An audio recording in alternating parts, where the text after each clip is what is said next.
ನಾರಾಯಣಾಯ ಪರಿಪೂರ್ಣಗುಣಾರ್ಣವಾಯ ವಿಶ್ವೋದಯಸ್ಥಿತಿಲಯೋನ್ನಿಯತಿಪ್ರದಾಯ ಜ್ಞಾನಪ್ರದಾಯ ವಿಬುಧಾಸುರಸೌಖ್ಯದುಃಖಸತ್ಕಾರಣಾಯ ವಿತತಾಯ ನಮೋ ನಮಸ್ತೆ.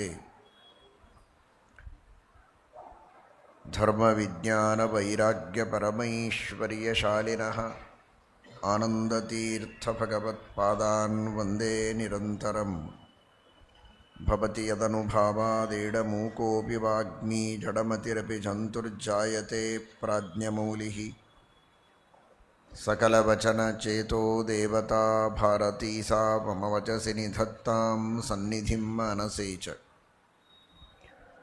ನಮೋऽಸ್ತು ತಾತ್ವಿಕಾ ದೇವಾಃ ವಿಷ್ಣುಭಕ್ತಿಪರಾಯಣಾಃ ಧರ್ಮಮಾರ್ಗೇ ಪ್ರೇರಯಂತು ಭವಂತಃ ಸರ್ವ ಏವ ಹಿ. Naomi ನ್ಯಾಯಸುಧಾದಿಕೃಜ್ಜಯಮುನೀನ್ ಶ್ರೀಪಾದರಟ್ಸನ್ಮಣೀನ್ ವ್ಯಾಸಾರ್ಯಾನ್ ವಿವಿಧಾಗಮಾಬ್ಧಿವಿಹರಾನ್ ಶ್ರೀವಾದಿರಾಜಾನಪಿ Vande ಹಂಸಪರಾನ್ ರಘೂತ್ತಮಗುರೂನ್ ವೈದಗ್ಧ್ಯವಾರಾಂ ನಿಧೀನ್ ಶ್ರೀಸತ್ಯವ್ರತರಾಘವೇಂದ್ರಮುನಿಪಾನ್ ಸದ್ಬೋಧಸಧ್ಯಾನಪಾನ್ ಸತ್ಯಾಭಿಜ್ಞಕರಾಬ್ಜೋತ್ಥಾನ್ ಪಂಚಾಶದ್ವರ್ಷಪೂಜಕಾನ್ ಸತ್ಯಪ್ರಮೋದತೀರ್ಥಾರ್ಯಾನ್ Naomi ನ್ಯಾಯಸುಧಾರತಾನ್.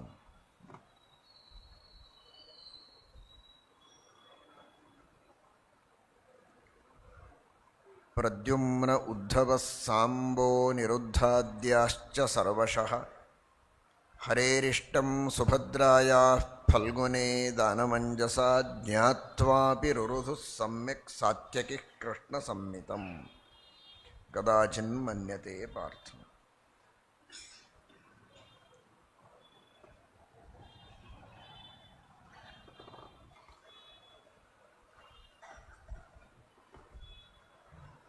ಶ್ರೀಕೃಷ್ಣ ಪರಮಾತ್ಮನ ಸಂಕಲ್ಪಕ್ಕೆ ಅನುಗುಣವಾಗಿ ಅವನ ಇಚ್ಛೆಗೆ ತಕ್ಕಂತೆ ಇಚ್ಛೆಯನ್ನು ಮಾಡುವವರು ಶುದ್ಧ ಭಾಗವತರು.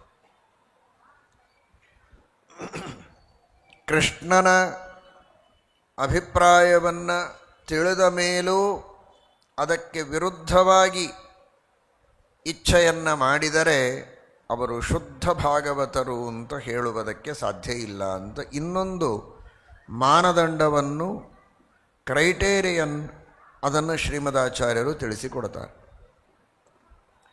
ಭೀಮಸೇನ ದೇವರು ಹಾಗೂ ಇನ್ನಿತರ ದೇವತೆಗಳು ಇವುಗಳ ಬಗ್ಗೆ ವಿಮರ್ಶೆ ಮಾಡ್ತಾ ಇರುವಾಗ ಪ್ರದ್ಯುಮ್ನಃ ಉದ್ಧವಃ ಸಾಂಬಃ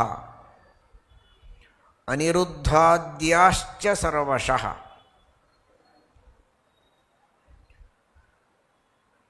ದೊಡ್ಡ ದೊಡ್ಡ ದೇವತೆಗಳಿವರೆಲ್ಲ.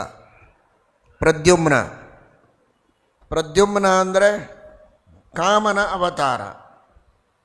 ಸಾಕ್ಷಾತ್ ಶ್ರೀಕೃಷ್ಣ ಪರಮಾತ್ಮನ ಮಗ ಪ್ರದ್ಯುಮ್ನ ಅವತಾರದಲ್ಲಿ. ಪರಮಾತ್ಮನ ಮಗ ಕಾಮನಾದಾಗಲೂ ಕೂಡ ಅನೇಕ ಬಾರಿ ಕೇಳಿದ್ದೀರಿ, ಇವನು ಅನೇಕ ಅವತಾರಗಳನ್ನು ತೆಗೆದುಕೊಂಡಿದ್ದಾನೆ. ರಾಮಾವತಾರದಲ್ಲಿ ಭರತ, ಕೃಷ್ಣಾವತಾರದಲ್ಲಿ ಇವನು ಪ್ರದ್ಯುಮ್ನ, ರುದ್ರದೇವರ ಮಗನಾಗಿ ಹುಟ್ಟಿದ ಸ್ಕಂದ ಷಣ್ಮುಖ, ದೇವರ ಕೈಯಲ್ಲಿ ಸುದರ್ಶನ ಚಕ್ರ ಆಗಿ ನಿಂತವ, ಇದೇ ಕಾಮ. ಕಕ್ಷಾ ತಾರತಮ್ಯದಲ್ಲಿ 8ನೆಯ ಕಕ್ಷೆಯಲ್ಲಿ ಇಂದ್ರದೇವರ ಜೊತೆಗೆ ಬರುವಂತಹ ವ್ಯಕ್ತಿ ಸಾಮಾನ್ಯ ಅಲ್ಲ. ದೇವೇಂದ್ರ, 3 ಲೋಕಗಳ ಒಡೆಯ ದೇವೇಂದ್ರ 8ನೆಯ ಕಕ್ಷೆಯಲ್ಲಿ ಬಂದರೆ ಅವನ ಜೊತೆಗೆ ಬರುವ, ಸ್ವಲ್ಪ ಚಿಕ್ಕವ ಆದರೆ ಅದೇ ಕಕ್ಷೆಯಲ್ಲಿ ಬರುವವ ಕಾಮ. ಅವನೇ ಪ್ರದ್ಯುಮ್ನ, ಅಷ್ಟು ದೊಡ್ಡ ದೇವತೆ. ಉದ್ಧವ ಬೃಹಸ್ಪತ್ಯಾಚಾರ್ಯರ ಅವತಾರ, 10ನೆಯ ಕಕ್ಷೆಯಲ್ಲಿ ಬರ್ತಾನೆ ತಾರತಮ್ಯದಲ್ಲಿ. ಪ್ರದ್ಯುಮ್ನನಿಗಿಂತಲೂ ಚಿಕ್ಕವ, ಆದರೆ ಬಹಳ ದೊಡ್ಡ ದೇವತೆ, ದೇವತೆಗಳ ಗುರು. ಗುರುಬಲ ಎಲ್ಲದಕ್ಕೂ ಬಹಳ ಮಹತ್ವದ್ದು ಅಂತ ನೀವು ಕೇಳಿದ್ದೀರಿ. ಜ್ಯೋತಿಷ್ಯದಲ್ಲಿ ಆ ಗುರು ಲಕ್ಷ ದೋಷಗಳನ್ನು ಪರಿಹಾರ ಮಾಡ್ತಾನೆ ಅಂತ. ಗುರುಬಲ ಇದ್ದರೆ ಯಾವುದೇ ಕಾರ್ಯವೂ ಕೂಡ ಯಶಸ್ವಿ ಆಗ್ತದೆ ಅಂತ. ಹಾಗೆ ಎಲ್ಲ ದೇವತೆಗಳಿಗಂತೂ ಸರಿ, ಕೆಳಗಿನ ದೇವತೆಗಳಿಗೆ, ಇನ್ನುಳಿದ ಎಲ್ಲರಿಗೂ, ಋಷಿಗಳಿಗೆ, ಮುನಿಗಳಿಗೆ, ಮಾನವರಿಗೆ ಅನುಗ್ರಹವನ್ನು ಮಾಡುವ ದೊಡ್ಡ ಸ್ಥಾನದಲ್ಲಿದ್ದವನು ಬೃಹಸ್ಪತಿ. ಅಂಥ ದೊಡ್ಡ ಬೃಹಸ್ಪತಿ ಅವನೇ ಉದ್ಧವ. ಮೂಲ ರೂಪದಲ್ಲಿ ಬೃಹಸ್ಪತ್ಯಾಚಾರ್ಯ ಬಹಳ ದೊಡ್ಡವ ಅಂತ ಮಾತ್ರ ಅಲ್ಲ, ಅವತಾರದಲ್ಲಿ ಉದ್ಧವನಾದಾಗಲೂ ಕೂಡ, ನಾನು ಯಾಕೆ ಇದೆಲ್ಲ ಹಿನ್ನೆಲೆ ಹೇಳ್ತಾ ಇದ್ದೇನೆ ಅಂದರೆ, ದೋಷ ಹೇಳಿದ ತಕ್ಷಣ ಅವರೇನೋ ಸಾಮಾನ್ಯರು ಅಂತ ತಿಳ್ಕೋಬೇಡಿ ಅಂತ, ಮೊದಲು ಗುಣವನ್ನು ತಿಳ್ಕೋಬೇಕು. ಉದ್ಧವನ ಬಗ್ಗೆ ನೀವು ಕೇಳಿದ್ದೀರಿ, ಯಃ ಪಂಚಹಾಯನೋ ಮಾತ್ರ ಪ್ರಾತರಾಶಾಯ ಯಾಚಿತಃ ನೈಚ್ಛತ್ತದ್ರಚಯನ್ಯಸ್ಯ ಸಪರ್ಯಾಂಬಾಲಲೀಲಯ. ಅವನು ಅವತಾರ ಮಾಡಿದಾಗ 5 ವರ್ಷದ ಬಾಲಕನಾಗಿರುವಾಗ ಉಪಹಾರ ಮಾಡಬೇಕು, ತಿನ್ನಬೇಕು ಅಂತ ತಾಯಿ ಕರೆದರೆ ಕೃಷ್ಣನ ಪೂಜೆ ಮಾಡಿಲ್ಲ, ನಾನು ಬರೋದಿಲ್ಲ ಅಂತ ಹೇಳ್ತಾ ಇದ್ದ. ನೋಡಿದರೆ ವಯಸ್ಸಿನಲ್ಲಿ ಉದ್ಧವ ದೊಡ್ಡವ ಕೃಷ್ಣನಿಗಿಂತಲೂ. ಆದರೂ ಭಗವಂತನ ಪೂಜೆ ಮಾಡದ ಹೊರತು ಸರ್ವೋತ್ತಮ ಆ ಪರಮಾತ್ಮನಿಗೇನು ನಿರ್ಬಂಧ ಇದೆ, ವಯಸ್ಸಿನ ನಿರ್ಬಂಧ. ಅಂತಹ ಸರ್ವೋತ್ತಮನಾದ ಪರಮಾತ್ಮನ ಪೂಜೆ ಇಲ್ಲದೆ ಒಂದು ಹನಿ ನೀರು ಬಾಯಿಯಲ್ಲಿ ಹಾಕೋದಿಲ್ಲ ಅನ್ನುವ ದೀಕ್ಷೆ ಅವನಿಗೆ ಅವತಾರ ಕಾಲದಲ್ಲಿ. ಇವತ್ತಿನ ಎಲ್ಲ ಮಕ್ಕಳಿಗೆ ಧ್ರುವರಾಜರು ಹೇಗೆ ಆದರ್ಶರೋ, ಪ್ರಹ್ಲಾದರಾಜರು ಹೇಗೆ ಆದರ್ಶರೋ, ಉದ್ಧವನೂ ಆ ರೀತಿಯ ಒಂದು ಆದರ್ಶ, ಬಹಳ ದೊಡ್ಡ ಆದರ್ಶ. ಪ್ರಹ್ಲಾದರಾಜರಿಗಿಂತಲೂ ಧ್ರುವರಾಜರಿಗಿಂತಲೂ ಯೋಗ್ಯತೆಯಲ್ಲಿ ಬಹಳ ಬಹಳ ದೊಡ್ಡವ ಉದ್ಧವ. ಅವನು ಬೃಹಸ್ಪತ್ಯಾಚಾರ್ಯ, ದೇವಗುರು. ಪ್ರದ್ಯುಮ್ನ, ಉದ್ಧವ, ಸಾಂಬ, ಅವನು ಕಾಮನ ಅವತಾರ. ಅನಿರುದ್ಧಾದ್ಯಾಶ್ಚ ಸರ್ವಶಃ, ಅನಿರುದ್ಧ ಮೊದಲಾದ ದೇವತೆಗಳು. ಅನಿರುದ್ಧ ಪ್ರದ್ಯುಮ್ನನ ಮಗ ಅನಿರುದ್ಧ. ಕಕ್ಷಾ ತಾರತಮ್ಯದಲ್ಲಿ ಅನಿರುದ್ಧ ಬೃಹಸ್ಪತಿ ಇಬ್ಬರೂ ಸಮಾನ. ಅನಿರುದ್ಧಾದ್ಯಾಶ್ಚ ಸರ್ವಶಃ. ಇವರೆಲ್ಲ ಹರೇರಿಷ್ಟಂ ಸುಭದ್ರಾಯ ಫಲ್ಗುನೇ ದಾನ ಮಂಜಸ, ಇಂಥ ದೊಡ್ಡ ಸ್ಥಾನದಲ್ಲಿದ್ದವರು. ಇವರಿಗೆಲ್ಲ ಗೊತ್ತು, ಕೃಷ್ಣನಿಗೆ ತನ್ನ ತಂಗಿಯಾದ ಸುಭದ್ರೆಯನ್ನು ಅರ್ಜುನನಿಗೆ ಕೊಟ್ಟು ಮದುವೆ ಮಾಡಬೇಕು ಅಂತ ಸಂಕಲ್ಪ ಇದೆ. ಅದು ಗೊತ್ತಿದ್ದರೂ ಕೂಡ ಇವರೆಲ್ಲ ಬಲರಾಮದೇವರ ಮಾತನ್ನು ಕೇಳಿಕೊಂಡು ಪರಮಾತ್ಮನ ವಿರೋಧವನ್ನು ಮಾಡಿದ್ದಾರೆ. ಅರ್ಥಾತ್ ಅರ್ಜುನನಿಗೆ ಕೊಡಬಾರದು ಅಂತ ಇವರೆಲ್ಲ ಮಾತನಾಡಿದ್ದಾರೆ. ಸ್ವತಃ ಕೃಷ್ಣನ ಮಗ ಪ್ರದ್ಯುಮ್ನ, ಮೊಮ್ಮಗ ಅನಿರುದ್ಧ, ಉದ್ಧವ ಪರಮಭಕ್ತ, ಸಾಂಬನು ಪರಮಾತ್ಮನ ಮಗ, ಸಾಂಬೋ ಜಾಂಬವತಿ ಸುತಃ, ಜಾಂಬವತಿಯ ಮಗ, ಪ್ರದ್ಯುಮ್ನ ರುಕ್ಮಿಣಿಯ ಮಗ. ಇವರೆಲ್ಲ ಕೃಷ್ಣನ ಮನಸ್ಸಿನಲ್ಲಿ ಸುಭದ್ರೆಯನ್ನು ಅರ್ಜುನನಿಗೆ ಕೊಡಬೇಕು ಅಂತ ಅಪೇಕ್ಷೆ ಇದೆ ಅಂತ ಗೊತ್ತಿದೆ. ಗೊತ್ತಿದ್ದರೂ ಕೂಡ ವಿರೋಧ ಮಾಡಿದ್ದಾರೆ. ಏನೋ ಸುಮ್ಮನೆ ನಾಟಕಕ್ಕೆ ಮಾಡಿದರು ಅಂದರೆ ಅದು ದೊಡ್ಡದಲ್ಲ, ನಾಟಕ ಅಲ್ಲ, ನಿಜವಾಗಿ ವಿರೋಧ ಮಾಡಿದ್ದಾರೆ ಅಂತ ಶ್ರೀಮದಾಚಾರ್ಯರು ಹೇಳ್ತಾರೆ. ಜ್ಞಾತ್ವಾಪಿ ರುರುಧು ಸಮ್ಯಕ್, ಚೆನ್ನಾಗಿ ವಿರೋಧ ಮಾಡಿದ್ದಾರೆ. ಹಾಗಾದರೆ ಅವರು ಪರಮಾತ್ಮನ ದ್ರೋಹಿಗಳು ಅಂತ ಸರ್ವಥಾ ಅಲ್ಲ, ಪರಮ ಭಕ್ತರು. ಆದರೆ ಆ ಒಂದು ಸಂದರ್ಭದಲ್ಲಿ ಅವರಿಗೆ ಅಸುರಾವೇಶವಾಗಿರುತ್ತದೆ. ಶ್ರೀಮದಾಚಾರ್ಯರು ಅದನ್ನು ಉಲ್ಲೇಖ ಮಾಡುತ್ತಾರೆ. ದುರ್ಯೋಧನೆ ದಾತುಮಿಚ್ಛಂತಿ ಸರ್ವೇ ರಾಮಪ್ರಿಯಾರ್ಥಂ ಜಾನಮಾನ ಹರೇಸ್ತತ್ ಅಪ್ಯಪ್ರಿಯಂ. ಇದು ಕೃಷ್ಣನಿಗೆ ಅಪ್ರಿಯ ಅಂತ ಗೊತ್ತಿದೆ. ಗೊತ್ತಿದ್ದೂ ಕೂಡ ಸುಭದ್ರೆಯನ್ನು ದುರ್ಯೋಧನನಿಗೆ ಕೊಡಬೇಕು ಅಂತ ವಿಚಾರ ಮಾಡ್ತಾ ಇದ್ದಾರೆ. ಅವರಿಗೆ ಇವರಿಗೆ ಅಲ್ಲ, ಮತ್ತು ಹೋಗಿ ಪರಮದುಷ್ಟನಾದ ವಿಷ್ಣುದ್ರೋಹಿಯಾದ ಕಲಿ, ಅವನಿಗಿಂತ ದುಷ್ಟರು ಪ್ರಪಂಚದೊಳಗೆ ಇನ್ನೊಬ್ಬರಿಲ್ಲ. ಅಂತಹ ಕಲಿಯ ಅವತಾರನಾದ ದುರ್ಯೋಧನ, ದುಷ್ಟ ದುರ್ಯೋಧನ, ಅಂತಹ ದುರ್ಯೋಧನನಿಗೆ ಕೊಟ್ಟು ಮದುವೆ ಮಾಡಬೇಕು ಅಂತ ಸಂಕಲ್ಪ ಮಾಡಿದ್ದಾರೆ. ಇದು ಹೇಗೆ ಸಾಧ್ಯವಾಯಿತು? ಇಂಥ ದೇವತೆಗಳು ಕೃಷ್ಣನ ವಿರುದ್ಧ ಇಚ್ಛೆ ಮಾಡಿದರೆ ಹೇಗೆ ಅಂದರೆ, ಅಪ್ಯಪ್ರಿಯಂ ರಾಕ್ಷಸಾವೇಶಯುಕ್ತಾ ತಸ್ಮಾತ್ ಸರ್ವಾನ್ ವಂಚಯಾಮಾಸ ಕೃಷ್ಣ ಅಂತ ಮುಂದೆ 20ನೇ ಅಧ್ಯಾಯದಲ್ಲಿ ಶ್ರೀಮದಾಚಾರ್ಯರು ಹೇಳುವವರಿದ್ದಾರೆ. ಅದನ್ನು ಇಲ್ಲಿ 18ನೇ ಅಧ್ಯಾಯದಲ್ಲಿ ಸೂಚನೆ ಮಾಡ್ತಾ ಇದ್ದಾರೆ. ಅವರಲ್ಲಿ ರಾಕ್ಷಸರ ಆವೇಶ ಆಗಿತ್ತು. ಆ ದೇವತೆಗಳು ಸಹಜವಾಗಿ ವಿಷ್ಣು ಭಕ್ತರಾಗಿದ್ದರೂ ಅಸುರಾವೇಶ ಮೂಲಕವಾಗಿ ಈ ತರಹ ಆ ಒಂದು ಪ್ರಸಂಗ ವಿಶೇಷದಲ್ಲಿ ಭಗವಂತನ ವಿರುದ್ಧವಾದ ಆಚರಣೆಯನ್ನು ಮಾಡುವಂತೆ ಆಯಿತು ಅನ್ನುವುದಕ್ಕೆ ಅವರ ಧರ್ಮದಲ್ಲಿ ದೋಷ ಬಂತು, ಕಲಂಕ ಬಂತು, ಶುದ್ಧ ಆಗಲಿಲ್ಲ. ಶುದ್ಧ ಭಾಗವತ ಧರ್ಮ ಅಲ್ಲ, ಛಿನ್ನ ಧರ್ಮ ಕ್ವಚಿತ್ ಕ್ವಚಿತ್. ಧರ್ಮದಲ್ಲಿ ಸ್ವಲ್ಪ ಛೇದ, ಅಡೆತಡೆ, ಅಶುದ್ಧಿ, ಕಳಂಕ ಬಂದಿದೆ ಎಂಬುದಾಗಿ ಶ್ರೀಮದಾಚಾರ್ಯರು ತೋರಿಸಿಕೊಡ್ತಾರೆ. ಅಂದರೆ ನಾವು ಎಷ್ಟು ಎಚ್ಚರಿಕೆಯಿಂದ ಇರಬೇಕು ಅಂತ ಇದರಿಂದ ಅರ್ಥ ಮಾಡಿಕೊಳ್ಳಬೇಕೀಗ. ಅಂಥ ದೊಡ್ಡ ದೇವತೆಗಳು ಯಾರ ಸ್ಮರಣೆ ಪೂಜೆಯನ್ನು ನಿತ್ಯದಲ್ಲಿ ನಾವು ಮಾಡಬೇಕು, ಮಾಡಿದರೇನೇ ಮೋಕ್ಷ ಮಾರ್ಗದಲ್ಲಿ ನಮಗೆ ಪ್ರವೇಶ. ಅಂಥ ದೇವತೆಗಳವರೇನು ಸಾಮಾನ್ಯರಲ್ಲ. ಇಂಥ ದೊಡ್ಡ ದೊಡ್ಡ ದೇವತೆಗಳಿಗೂ ಒಂದೊಮ್ಮೆ ಅಸುರಾವೇಶದಿಂದ ಈ ತರಹದ ತಪ್ಪು ಕಲ್ಪನೆಗಳು ಬರ್ತವೆ ಅಂತಾದರೆ ಅಲ್ಪ ಯೋಗ್ಯತೆ ಇರುವ ಅತ್ಯಲ್ಪ ಧರ್ಮ ಮಾಡುವ ನಾವು ಎಷ್ಟು ಜಾಗರೂಕರಾಗಿರಬೇಕು. ನಮಗೆಲ್ಲ ಧರ್ಮ ಗೊತ್ತು, ನಾವೆಲ್ಲ ಶಾಸ್ತ್ರ ತಿಳ್ಕೊಂಡಿದ್ದೇವೆ, ನಮ್ಮ ಬಗ್ಗೆ ನೀವೇನು ತಲೆ ಕೆಡಿಸ್ಕೋಬೇಡಿ, ನಾವೆಲ್ಲ ರಾಜಮಾರ್ಗದಲ್ಲೇ ಇರ್ತೇವೆ ಅಂತ ಅಹಂಕಾರದಿಂದ ಇರುವಂತೆ ಇಲ್ಲ. ಎಲ್ಲಿಯ ಅಹಂಕಾರ? ಸಾಮಾನ್ಯ ಮಾನವರು ನಾವು, ಕುನ್ನಿ ಮಾನವರು.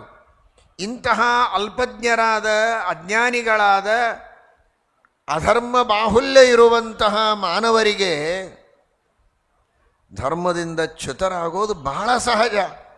ಹಾಗಾಗಿ ಹೆಜ್ಜೆ ಹೆಜ್ಜೆಗೂ ಗುರುಗಳ, ದೇವತೆಗಳ, ವಾಯುದೇವರ, ಭಗವಂತನ ಪ್ರಾರ್ಥನೆಯನ್ನು ಮಾಡ್ತಾ ನಮ್ಮನ್ನು ದಯಮಾಡಿ ಧರ್ಮ ಮಾರ್ಗದಿಂದ ಚ್ಯುತರಾಗದಂತೆ ಅನುಗ್ರಹಿಸಬೇಕು ಅಂತ ಬೇಡ್ತಾ ಇರಬೇಕು. ಅವರ ಅನುಗ್ರಹವನ್ನು ಪಡೀತಾ ಇರಬೇಕು. ಏನೋ ಪಾರಾಯಣ ಜಪ ಮಾಡುವಾಗ ಕೇಳಿಕೊಳ್ಳಬೇಕು. ಪರಿಪೂರ್ಣವಾದ ಧರ್ಮ ಮಾಡೋ ಯೋಗ್ಯತೆಯೇ ನಮ್ಮದಲ್ಲದೇ ಇರಬಹುದು. ಆದರೆ ನಮ್ಮ ಯೋಗ್ಯತೆಗೆ ಅನುಗುಣವಾಗಿ ಧರ್ಮವನ್ನು ಮಾಡುವುದಕ್ಕಾದರೂ ಅನುಗ್ರಹ ಮಾಡಿ, ಅದರಿಂದಲೂ ವಂಚಿತರಾಗಿ ಕೆಳಗೆ ಬೀಳದಂತೆ, ಅಧೋಗತಿಗೆ ಹೋಗದಂತೆ ನಮಗೆ ಕರಾವಲಂಬನೆ ಕೊಟ್ಟು ಮೇಲೆ ಎತ್ತಬೇಕು ಅಂತ ಎಲ್ಲ ಮಹನೀಯ ಚರಣರಲ್ಲಿ ನಾವು ಪ್ರಾರ್ಥನೆಯನ್ನು ಮಾಡಬೇಕು, ಹರಿವಾಯು ಗುರುಗಳಲ್ಲಿ. ಅದಕ್ಕಾಗಿ ಈ ಕಥೆಗಳನ್ನು ಕೇಳಬೇಕು. ಹೊರತು ಆ ದೇವತೆಗಳು ಸಾಮಾನ್ಯರು ಅಂತ ತಿಳ್ಕೊಳ್ಳೋದಕ್ಕೆ ಅಲ್ಲ. ಅವರು ಅಸಾಮಾನ್ಯರು, ಸಾಮಾನ್ಯರಲ್ಲವೇ ಅಲ್ಲ. ನಮ್ಮಂತಹ ಸಾಮಾನ್ಯರು ಇನ್ನೆಷ್ಟು ಎಚ್ಚರಿಕೆಯಿಂದ ಇರಬೇಕು ಅಂತ. ಅಂಥವರಿಗೆ ಒಂದೊಂದು ಸಲ ಹೀಗಾದರೆ ನಮಗಿನ್ನೆಷ್ಟು ದೋಷಗಳು, ಎಷ್ಟು ಅಪರಾಧಗಳು, ಏನೆಲ್ಲ ಅಧರ್ಮಗಳನ್ನು ಮಾಡುವ ಪ್ರಸಂಗ ಬಂದಾವು, ಅದು ಬರಬಾರದು. ನಮಗೇನು ಹಂಗೆ ಬಂದಿಲ್ಲ ಬಿಡ್ರಿ ಅಂದರೆ, ದೇವರಿಗೆ ಸಮ್ಮತವಾದದ್ದೇನು ಅಂತ ಅವರಿಗೆ ಕೃಷ್ಣನ ಮಾತಿನಿಂದ ಗೊತ್ತಿತ್ತು, ಕೃಷ್ಣನ ಕ್ರಿಯೆಯಿಂದ ಗೊತ್ತಾಗಿತ್ತು. ಸುಭದ್ರೆಯನ್ನು ಅರ್ಜುನನಿಗೆ ಕೊಡುವ ಮನಸ್ಸು ಕೃಷ್ಣನಿಗೆ ಇದೆ ಅಂತ. ಈಗ ನಮಗೆ ಕೃಷ್ಣ, ರಾಮ, ವೇದವ್ಯಾಸ ಯಾರೂ ಕಾಣಿಸೋದಿಲ್ಲ. ಆ ಯೋಗ್ಯತೆ ನಮ್ಮಲ್ಲಿಲ್ಲ. ಆದರೆ ಅವರ ಮನಸ್ಸಿನಲ್ಲೇನಿದೆ ಅಂತ ನಮಗೆ ಶಾಸ್ತ್ರದಿಂದ ಗೊತ್ತಿದೆಯಲ್ಲ. ಸುಭದ್ರಾ ವಿವಾಹ ಆಗೋಗಿದೆ, ಅದರ ಬಗ್ಗೆ ಯಾರು ಚಿಂತೆ ಮಾಡಬೇಡಿ. ನಿಮ್ಮದೇನು ಒಪಿನಿಯನ್ ಕೇಳಲಿಕ್ಕೆ ಯಾರು ಬರ್ತಾ ಇಲ್ಲ. ಈಗ ಶಾಸ್ತ್ರದಲ್ಲಿ ನಾವು ಏನು ಮಾಡಬೇಕು ಅನ್ನುವುದು ಕೃಷ್ಣನಿಗೆ ಸಮ್ಮತವಾದದ್ದೇನು ಅಂತ ಗೊತ್ತಿದೆಯಲ್ಲ. ಗೀತೆಯನ್ನು ಓದಿದರೆ ಗೊತ್ತಾಗತ್ತಲ್ಲ, ಭಾಗವತವನ್ನು ಓದಿದರೆ ವೇದವ್ಯಾಸದೇವರ ಅಭಿಪ್ರಾಯ, ಮಹಾಭಾರತವನ್ನು ಓದಿದರೆ ವೇದವ್ಯಾಸದೇವರ ಕೃಷ್ಣನ ಅಭಿಪ್ರಾಯ ಗೊತ್ತಾಗತ್ತಲ್ಲ. ಹಾಗಾದರೆ ಶ್ರೀಕೃಷ್ಣನ, ವೇದವ್ಯಾಸದೇವರ, ಶ್ರೀರಾಮಚಂದ್ರನ ಆಶಯ, ಅಭಿಪ್ರಾಯ ಏನು ಅಂತ ಜ್ಞಾತ್ವಾಪಿ ಶಾಸ್ತ್ರದಿಂದ ನಮಗೆ ಗೊತ್ತಾಗತ್ತೆ.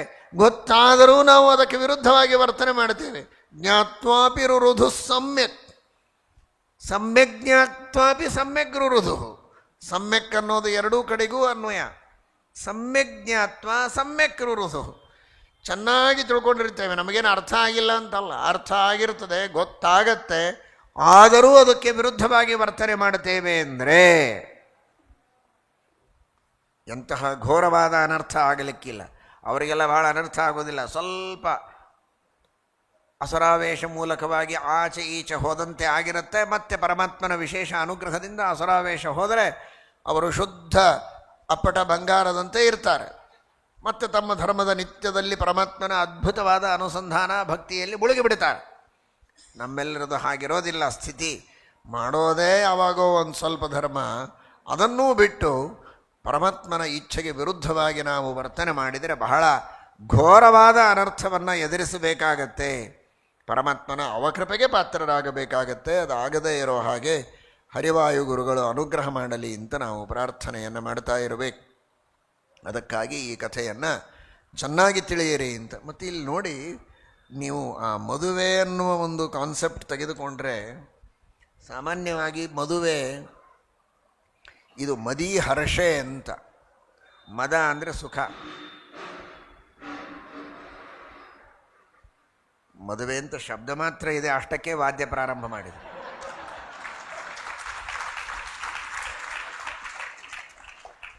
ಮದಿ ಹರ್ಷೆ ಅಂತ. ಮದ ಎಂಬ ಧಾತುವಿಗೆ ಹರ್ಷ ಅಂತ ಅರ್ಥ ಇದೆ, ಅದರ ಮೇಲೆ ಬಂದದ್ದಿದು. ಇರಲಿ.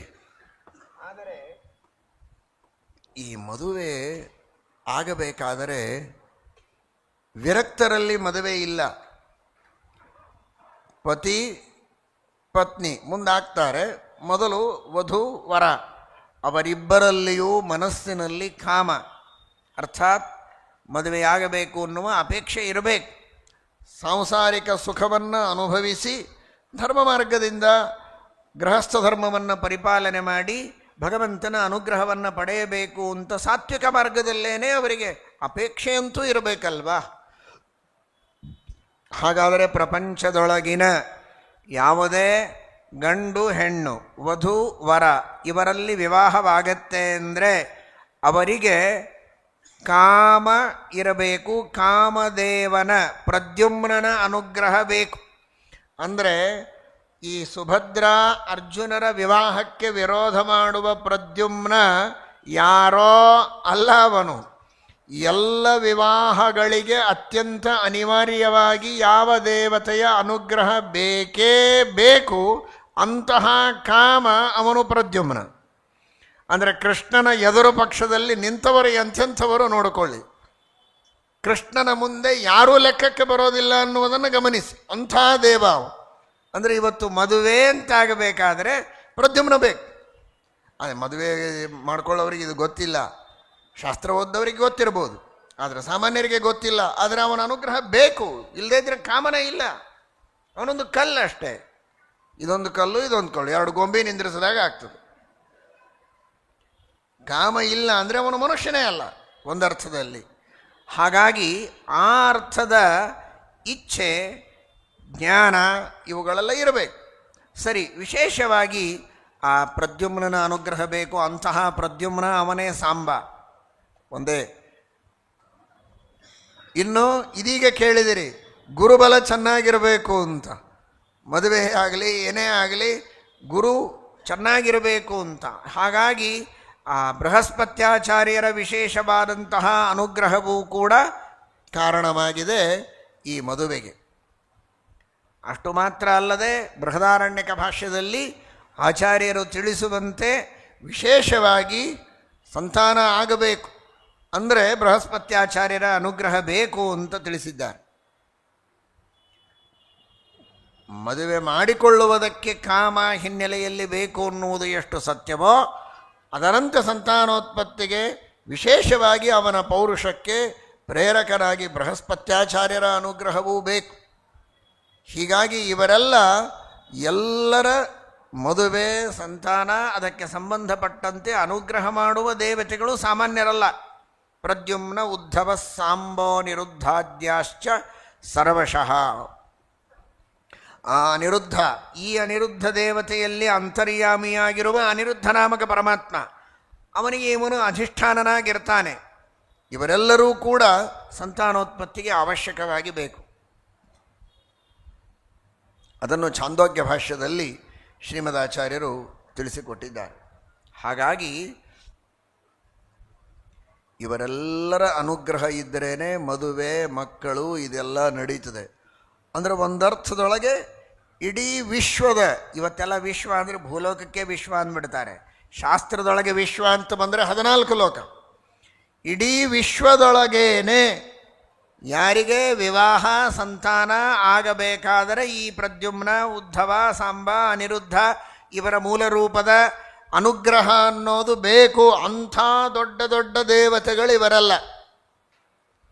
ಇಷ್ಟೆಲ್ಲ ಜನ ಈ ಮದುವೆ ದುರ್ಯೋಧನನ ಜೊತೆಗೆ ಆಗಬೇಕು ಅಂತ ಅಪೇಕ್ಷೆ ಪಟ್ಟರೆ ಅದಾಗಲಿಲ್ಲ. ಕೃಷ್ಣನ ಅಪೇಕ್ಷೆಯಂತೆ ಆಯಿತು ಅಂದರೆ ನಿಜವಾಗಿ ಸರ್ವೋತ್ತಮನಾದವನು ಯಾರು ಅನ್ನುವುದನ್ನು ನೀವು ಅರ್ಥ ಮಾಡಿಕೊಳ್ಬೋದು. ಮತ್ತು ಅವರ ಅನುಗ್ರಹ ಬೇಕು ಅಂತ ನೀವೇ ಅಂತಿರಲ್ಲ. ಬೇಕು ಅಂದ್ರೇನು? ಅವರನ್ನು ನಿಮಿತ್ತ ಮಾಡಿಕೊಂಡು ಆ ಕಾರ್ಯವನ್ನು ಅವರಲ್ಲಿದ್ದು ದೇವರೇ ಮಾಡಿಸ್ತಾನೆ. ದೇವರ ಸಂಕಲ್ಪಕ್ಕೆ ವಿರುದ್ಧವಾಗಿ ಅವರು ಮಾಡ್ತಾರೆ ಅಂದರೆ ಅವರು ಎಂಥವರಾದರೂ ಕೂಡ ಅವರ ಇಚ್ಛೆಗೆ ಅನುಗುಣವಾಗಿ ನಡೆಯೋದಿಲ್ಲ. ಹರಿಚಿತ್ತ, ಸತ್ಯ ಹರಿಚಿತ್ತ, ನರಚಿತ್ತಕ್ಕೆ ಅಷ್ಟೇಕೆ ದೇವತಾ ಚಿತ್ತಕ್ಕೆ ಬಂದದ್ದೂ ಲವಲೇಶ ನಡೆಯದು. ಹರಿಚಿತ್ತ, ಸತ್ಯ ಹರಿಚಿತ್ತ. ನರ ಅಂದರೆ ಬರೀ ಮನುಷ್ಯರ ಚಿತ್ತಕ್ಕೆ ಅಂತ ತಿಳ್ಕೋಬೇಡಿ. ನರಚಿತ್ತಕ್ಕೆ ಬಂದದ್ದೂ ನಡೆಯೋದಿಲ್ಲ, ದೇವತಾ ಚಿತ್ತಕ್ಕೆ ಬಂದದ್ದೂ ನಡೆಯೋದಿಲ್ಲ. ಹರಿಚಿತ್ತ, ಸತ್ಯ ಹರಿಚಿತ್ತ ಅಂದರೆ ಮುಗದೇ ಹೋಯ್ತು. ಅದಕ್ಕೇನು ಎಕ್ಸೆಪ್ಷನ್ನೇ ಇಲ್ಲ. ಲಕ್ಷ್ಮೀ, ಬ್ರಹ್ಮ, ವಾಯು, ಸರಸ್ವತಿ, ಭಾರತೀಯರ ಚಿತ್ತಕ್ಕೇನಾದರೂ ಭಗವಂತನ ಚಿತ್ತಕ್ಕೆ ವಿರುದ್ಧವಾಗಿ ಬಂದರೆ ಅದು ನಡೆಯೋದಿಲ್ಲ. ಆದರೆ ಅವರಿಗೆ ಹಾಗೆ ಬರೋದಿಲ್ಲ. ಅವರು ಎಂದೂ ದೇವರ ವಿರೋಧ ಮಾಡೋದೇ ಇಲ್ಲ. ಲಕ್ಷ್ಮಿಯಾಗಲಿ, ಬ್ರಹ್ಮದೇವರು, ವಾಯುದೇವರಾಗಲಿ, ಸರಸ್ವತಿ, ಭಾರತೀಯರು ಎಂದೂ ವಿರುದ್ಧವಾದ ಮಾರ್ಗದಲ್ಲಿ ಚಿಂತನೆ ಮಾಡೋದಿಲ್ಲ. ಅದು ಬೇರೆ ವಿಷಯ. ಆದರೆ ಭಗವಂತನ ಸ್ವಾತಂತ್ರ್ಯ ಮಾತ್ರ ಎಲ್ಲರನ್ನೂ ಮೀರಿದ್ದು ಅನ್ನುವುದರಲ್ಲಿ ಎರಡು ಮಾತಿಲ್ಲ. ಇಂತಹ ಒಂದು ತತ್ವವನ್ನು ತಿಳಿಸಿಕೊಟ್ಟಿದ್ದಾರೆ. ಹಾಗಾದರೆ ಯಾವತ್ತಿಗೂ ಭಗವಂತನ ಸಮ್ಮತಿ ಏನಿದೆ ಅಂತ ನಾವು ತಿಳಿದ ಮೇಲೆ ಶಾಸ್ತ್ರದ ಮೂಲಕ ಅದಕ್ಕೆ ವಿರುದ್ಧವಾಗಿ ನಾವು ವರ್ತನೆ ಮಾಡಬಾರದು. ಪ್ರಯತ್ನಪೂರ್ವಕವಾಗಿ ನಮಗೆ ವಿಹಿತವಾದ ಕರ್ಮಗಳನ್ನು, ವಿಹಿತವಾದ ಚಿಂತನ, ಅನುಸಂಧಾನಗಳನ್ನು, ಉಪಾಸನೆಗಳನ್ನು ಮಾಡುವ ಪ್ರಯತ್ನ ಮಾಡಬೇಕು ಅನ್ನುವುದನ್ನು ಇಲ್ಲಿ ಸಂದೇಶವಾಗಿ ನಾವು ತಿಳಿಯಬೇಕು. ಆ ಪರಮಾತ್ಮನ ಅನುಗ್ರಹ ಇದು ದೇವತೆಗಳ ತಾರತಮ್ಯವನ್ನು ತಿಳಿದಿರಿ. ಇನ್ನು ನಾವು ನೀವೆಲ್ಲ ಅರ್ಥಾತ್ ಸಂಸಾರದಲ್ಲಿ ಪ್ರವೃತ್ತರಾಗುವ ಜನರೆಲ್ಲ ಏನೇನು ಅನುಸಂಧಾನಗಳನ್ನು ಮಾಡಬೇಕು ಅಂತ ಈಗ ಒಂದು ತಿಳಿದದ್ದು, ನಮಗೆ ವಿಹಿತ ಕರ್ಮಗಳನ್ನು ಚೆನ್ನಾಗಿ ಮಾಡಬೇಕು. ದೇವರ ವಿರುದ್ಧ ನಾವು ಮಾಡಬಾರದು. ಅವನ ಸಮ್ಮತಿ ಇಲ್ಲ ಅಂತ ಅನಿಸಿದ ನಿಷಿದ್ಧ ಕರ್ಮಗಳನ್ನು ಮಾಡಬಾರದು. ವಿಹಿತ ಕರ್ಮಗಳನ್ನು ಮಾಡಬೇಕು. ಇದು ಮುಖ್ಯ. ಸುಭದ್ರೆಯನ್ನು ದುರ್ಯೋಧನನಿಗೆ ಕೊಡುವುದಲ್ಲ, ಅರ್ಜುನನಿಗೆ ಕೊಡಬೇಕು ಅನ್ನುವುದರ ತಾತ್ಪರ್ಯ ಏನು? ನಮ್ಮ ಬುದ್ಧಿಯನ್ನು ಎಂದಿಗೂ ದುಷ್ಕೃತ್ಯಗಳಿಗೆ ಉಪಯೋಗಿಸಬಾರದು, ಸತ್ಕಾರ್ಯಗಳಿಗೆ ಉಪಯೋಗಿಸಬೇಕು ಅಂತ. ಅಂದ್ರೇ ನಮ್ಮ ಬುದ್ಧಿ ಸುಭದ್ರವಾಗಿರ್ಲಿಕ್ಕೆ ಸಾಧ್ಯ. ಅದು ದುರ್ಯೋಧನನ ಕೈಯಲ್ಲಿ ಹೋದರೆ ಅದು ಸುಭದ್ರವಾಗಿರಲಿಕ್ಕೆ ಸಾಧ್ಯ ಇಲ್ಲ. ಅದು ಅರ್ಜುನ ಅಂದರೆ ನೀವು ಕೇಳಿದ್ದೀರಿ ಉಪನ್ಯಾಸದ ಪ್ರಾರಂಭದಲ್ಲಿ, ಶ್ರವಣ ಮನನ ನಿಧಿಧ್ಯಾಸನಗಳ ಪ್ರತೀಕವೇ ಅರ್ಜುನ ಅಂತ ಶ್ರೀಮದಾಚಾರ್ಯರು ಇದೇ ತಾತ್ಪರ್ಯ ನಿರ್ಣಯದಲ್ಲಿ ಪೂರ್ವಭಾಗದಲ್ಲಿ ತಿಳಿಸಿದ್ದಾರೆ. ಹಾಗಾಗಿ ಅರ್ಜುನ ಅಂದರೆ ಶ್ರವಣ ಮನನ ನಿಧಿಧ್ಯಾಸನಗಳು. ನಮ್ಮ ಬುದ್ಧಿಯನ್ನು ಶ್ರವಣ ಮನನ ನಿಧಿಧ್ಯಾಸನಗಳಲ್ಲಿ ತೊಡಗಿಸಬೇಕೇ ಹೊರತು ದುಷ್ಕೃತ್ಯಗಳಲ್ಲಿ, ದುರ್ಯೋಧನ ಅಂದರೆ ಸಕಲ ದೋಷಗಳ ಸ್ವರೂಪ, ಅಂತಹ ದೋಷಗಳ ವಿಷಯದಲ್ಲಿ, ದುಷ್ಕೃತ್ಯಗಳ ವಿಷಯದಲ್ಲಿ ನಮ್ಮ ಬುದ್ಧಿಯನ್ನು ತೊಡಗಿಸಬಾರದು ಅನ್ನುವ ಸಂದೇಶವನ್ನು ತಿಳಿಯಬೇಕು. ಜೊತೆಗೆ ಒಟ್ಟಾರೆ ಈ ಮದುವೆ ಅನ್ನೋದೇನಿದೆ, ಎಲ್ಲ ಮದುವೆಯಾಗಬೇಕಾದ ಯುವಕ ಯುವತಿಯರು, ಮದುವೆಯಾದ ಗೃಹಸ್ಥರು ಎಲ್ಲರೂ ಇದನ್ನು ಚೆನ್ನಾಗಿ ತಿಳಿದುಕೊಳ್ಳಬೇಕು. ಈ ಮದುವೆ ಇದು ಪೂರ್ಣ ಪರಮಾತ್ಮನ ಅಧೀನ. ಜೋಡಿ ಕೂಡೋದೊಂದೇ ಅಲ್ಲ, ಅವರಿಬ್ಬರ ಮನಸ್ಸಿನ ಒಂದು ಸಾಮರಸ್ಯ, ಇಬ್ಬರಲ್ಲಿ ಸ್ನೇಹ, ಪ್ರೀತಿ, ವಿಶ್ವಾಸ ಇವುಗಳೆಲ್ಲವೂ ಭಗವಂತನ ಅಧೀನ. ಅದನ್ನು ಸ್ಮರಣೆ ಮಾಡ್ತಾ ಇದ್ದರೆ ಸಾಮರಸ್ಯ ಹಾಗೇ ಇರುತ್ತೆ. ನಾವು ಸ್ವತಂತ್ರರು ಅಂತ ಅಹಂಕಾರ ಬಂದರೆ ಆ ಸಾಮರಸ್ಯ ಕೆಟ್ಟು ವೈಮನಸ್ಸೆ ಬರುವಂತಹ ಸಂದರ್ಭ, ವಿಚ್ಛೇದಗಳು ಬರುವ ಪ್ರಸಂಗಗಳು ಇವತ್ತಿನ ಕಾಲದಲ್ಲಿ ಅಲ್ಲಲ್ಲಲ್ಲಿ ನಾವು ನೋಡ್ತಾ ಇದ್ದೇವೆ. ಹಾಗಾಗಬಾರ್ದು. ಎಲ್ಲರೂ ಚೆನ್ನಾಗಿರಬೇಕು, ಸಾಮರಸ್ಯದಿಂದ ಇರಬೇಕು ಅಂದರೆ ಆ ಸಾಮರಸ್ಯವನ್ನು ಕೊಡುವ ಸಮರಸನಾದ ಪರಮಾತ್ಮನನ್ನು ತಿಳಿದರೆ ಸಾಮರಸ್ಯ ಬರ್ತದೆ. ಯಾಕೆ ದೇವರು ಸಮರಸ? ಭಗವದ್ಗೀತೆ ನಿರ್ದೋಷಂ ಹಿ ಸಮಂ ಬ್ರಹ್ಮ ತಸ್ಮಾತ್ ಬ್ರಹ್ಮಣಿ ತೇ ಸ್ಥಿತಾ. ಎಲ್ಲ ವಸ್ತುಗಳಲ್ಲಿರುವ ಪರಮಾತ್ಮ ಸಮಾನನಾಗಿದ್ದಾನೆ. ಪರಮಾತ್ಮನೊಳಗೆ ಯಾವುದೇ ತಾರತಮ್ಯ ಇಲ್ಲ. ಆದ್ದರಿಂದ ಅವನಿಗೆ ಸಮ ಅಂತ. ಮತ್ತು ರಸ ಅಂತ ಯಾಕೆ ಕರೀತಾರೆ? ರಸೋ ವೈಸಃ. ಆ ಪರಮಾತ್ಮ ಸರ್ವೋತ್ತಮನಾಗಿದ್ದಾನೆ. ರಸಸ್ಸಾರೋ ವರಶ್ಚೇತಿ ಶಬ್ದಾ ಪರ್ಯಾಯವಾಚಕಾ. ರಸಃ ಅಂದರೆ ಉತ್ತಮ, ಸರ್ವೋತ್ತಮ. ಸಮರಸ, ಎಲ್ಲ ಕಡೆಗಿರುವ ಪರಮಾತ್ಮ ಸಮಾನವಾಗಿದ್ದಾನೆ, ಸರ್ವೋತ್ತಮನಾಗಿದ್ದಾನೆ. ಒಂದು ಕಡೆಗೆ ಉತ್ತಮ, ಒಂದು ಕಡೆಗೆ ಅಧಮ ಅಲ್ಲ. ಎಲ್ಲರಲ್ಲಿ ಅಂತರ್ಯಾಮಿಯಾದ ಪರಮಾತ್ಮ ಸಮರಸ. ಅಂತಹ ಸಮರಸನಾದ ಪರಮಾತ್ಮನ ಅನುಸಂಧಾನವನ್ನು ಮಾಡಿದರೆ ಎಲ್ಲರಲ್ಲಿಯೂ ಸಾಮರಸ್ಯ ಚೆನ್ನಾಗಿ ಇರುವುದಕ್ಕೆ ಸಾಧ್ಯ ಇದೆ. ಬೃಹದಾರಣ್ಯಕ್ಕೆ ಹೇಳುವಂತೆ ನವ ಅರೆ ಪತ್ಯುಃ ಕಾಮಾಯ ಪತಿಃ ಪ್ರಿಯೋ ಭವತಿ ಆತ್ಮನಸ್ತು ಕಾಮಾಯ ಪತಿಃ ಪ್ರಿಯೋ ಭವತಿ. ನವ ಅರೆ ಜಾಯಾಯೈ ಕಾಮಾಯ ಜಾಯಾ ಪ್ರಿಯಾ ಭವತಿ ಆತ್ಮನಸ್ತು ಕಾಮಾಯ ಜಾಯಾ ಪ್ರಿಯಾ ಭವತಿ. ಪತಿ ತನ್ನ ಸ್ವಾತಂತ್ರ್ಯದಿಂದ ತಾನು ಹೆಂಡತಿಗೆ ಪ್ರಿಯನಾಗಬೇಕು, ಹೆಂಡತಿಯ ಬಂಧು ಬಳಗದವರಿಗೆಲ್ಲ ತಾನು ಪ್ರಿಯನಾಗಬೇಕು ಅಂತ ಅಪೇಕ್ಷೆ ಪಟ್ಟರೆ ಆಗುವುದಿಲ್ಲ. ಅಥವಾ ಹೆಂಡತಿ ಗಂಡನಿಗೆ ಪ್ರಿಯಳಾಗಬೇಕು, ಗಂಡನ ಸಂಬಂಧಿಕರಿಗೆಲ್ಲ ಪ್ರಿಯಳಾಗಬೇಕು ಅಂತ ಅಪೇಕ್ಷೆ ಪಟ್ಟ ಮಾತ್ರಕ್ಕೆ ಆಗುವುದಿಲ್ಲ. ಅವರವರ ಸ್ವಾತಂತ್ರ್ಯದಿಂದ ಆಗುವುದಲ್ಲ, ಸ್ವಾತಂತ್ರ್ಯವೇ ಇಲ್ಲ. ಹಾಗಾದರೆ ಆತ್ಮನಸ್ತು ಕಾಮಾಯ ಪತಿಃ ಪ್ರಿಯೋ ಭವತಿ. ಆತ್ಮ ಅಂದರೆ ಪರಮಾತ್ಮ, ಅನಂತ ಗುಣಪೂರ್ಣನಾದ ಸರ್ವಾಂತರ್ಯಾಮಿಯಾದ ಭಗವಂತನ ಅಪೇಕ್ಷೆ, ಇಚ್ಛೆ, ಅನುಗ್ರಹ ಇರಬೇಕು. ಈ ವ್ಯಕ್ತಿ, ಈ ಗಂಡು ಈ ಹೆಣ್ಣಿಗೆ, ಈ ಹೆಣ್ಣು ಈ ಗಂಡಿಗೆ ಪ್ರಿಯ ಆಗಬೇಕು, ಇವರಿಬ್ಬರಲ್ಲಿ ಪ್ರೀತಿ ಬರಬೇಕು ಅಂತ ಭಗವಂತನ ಸಂಕಲ್ಪ ಇದ್ದರೆ ಮಾತ್ರ ಅವರಲ್ಲಿ ಪ್ರೀತಿ ಬರುವುದಕ್ಕೆ ಸಾಧ್ಯ. ವಿಷ್ಣು ಸಹಸ್ರನಾಮ ಹೇಳುತ್ತದೆ, ಪ್ರಿಯಕೃತ್ ಪ್ರೀತಿವರ್ಧನ. ಪ್ರೀತಿಯನ್ನು ವರ್ಧನ ಮಾಡುವವನು, ಪ್ರೀತಿಯನ್ನು ಕೊಡುವವನು, ಪ್ರೀತಿಯನ್ನು ಬೆಳೆಸುವವನು ಆ ಭಗವಂತ. ಬ್ರಹ್ಮಜ್ಞಾನವನ್ನು ಪಡೆದುಕೊಳ್ಳಬೇಕು ಮೋಕ್ಷಕ್ಕಾಗಿ ಅಂತ ಯಾಜ್ಞವಲ್ಕ್ಯರು ಮೈತ್ರೇಯಿಗೆ ಉಪದೇಶ ಮಾಡುವ ಪ್ರಸಂಗ. ಯಾಕೆ ಬ್ರಹ್ಮಜ್ಞಾನ ಪಡೆದುಕೊಳ್ಳಬೇಕು ಅಂತ ಕೇಳಿದರೆ ಕಾರಣ ಕೊಟ್ಟದ್ದು ಮಹಾರಾಯರು ಇದನ್ನು. ಪರಮಾತ್ಮ ಇಡೀ ಜಗತ್ತಿನಲ್ಲಿ ಪ್ರೀತಿ ಎಂಬ ಒಂದು ವಸ್ತುವನ್ನು ಕೊಟ್ಟಿದ್ದಾನೆ. ಅದನ್ನು ಕೊಟ್ಟು ಇಡೀ ಜಗತ್ತನ್ನು ಹೆಣೆದಿದ್ದಾನೆ. ಜಗತ್ತಿನಲ್ಲಿ ಒಂದು ವಿಶೇಷವಾದ ಸಂಬಂಧವನ್ನು ಬೆಸೆದಿದ್ದಾನೆ. ಇದು ದೊಡ್ಡ ಉಪಕಾರ ದೇವರು ಮಾಡಿದ್ದು. ಇಲ್ಲದೇ ಇದ್ದರೆ ಒಬ್ಬರಿಗೆ ಒಬ್ಬರಿಗೆ ಸಂಬಂಧವೇ ಇಲ್ಲ, ಯಾರಿಗೆ ಯಾರು ಅನ್ನುವ ಸ್ಥಿತಿ.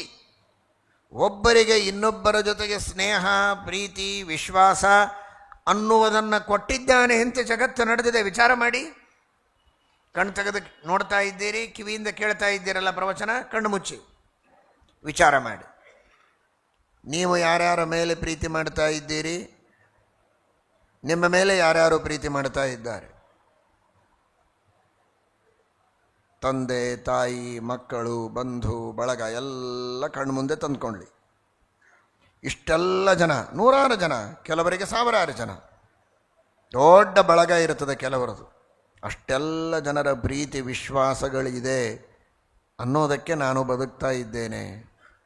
ಅದೆಲ್ಲ ನೆನಪಿಸಿಕೊಳ್ಳಿ. ಏನೇನು ಸಂಬಂಧ ಇದೆ, ಎಷ್ಟು ಘನಿಷ್ಠವಾದ ಸಂಬಂಧ, ಅವರೆಷ್ಟು ನಿಮಗೆ ಉಪಕಾರ ಮಾಡಿದ್ದಾರೆ, ನೀವೆಷ್ಟು ಅವರಿಗೆ ಉಪಕಾರ. ಗೆಳೆಯರು, ನಿಮ್ಮ ಸಹೋದ್ಯೋಗಿಗಳು, ಮಿತ್ರರು ಎಲ್ಲರನ್ನೂ ನೆನೆಸಿಕೊಳ್ಳಿ. ಅದನ್ನು ಮೈನಸ್ ಮಾಡಿ ಅದು ಯಾವುದೂ ಇಲ್ಲ ಅಂದರೆ ಏನಾಗ್ತಿತ್ತು ನಮ್ಮ ಸ್ಥಿತಿ. ಇದಕ್ಕಾಗಿ ದೇವರ ಜಿಜ್ಞಾಸೆಯನ್ನು ಮಾಡಿ ಅಂತ ಯಾಜ್ಞವಲ್ಕ್ಯರು ಹೇಳ್ತಾರೆ. ಆತ್ಮಾವ ಅರೇ ದ್ರಷ್ಟವ್ಯ ಶ್ರೋತವ್ಯೋ ಮಂತವ್ಯೋ ನಿಧಿಧ್ಯಾಸಿತವ್ಯ. ಅಂತಹ ವಸ್ತು ಅದು. ನಾನು ಯಾಕೆ ಹೇಳಲಿಕ್ಕೆ ಬಂದೆ ಅಂದರೆ, ಇಂಥ ಮಹತ್ವದ ಆ ಪ್ರೀತಿ ಎಂಬ ವಸ್ತುವನ್ನು ದೇವರು ಕೊಡ್ತಾನೆ ಅನ್ನೋದಕ್ಕೆ ಮದುವೆ ಆಗತ್ತೆ, ಜನ ಸುಖವಾಗಿದ್ದಾರೆ ಇವತ್ತು. ಹೊರತು ದುಡ್ಡಿನಿಂದ ಬರೋದಲ್ಲ.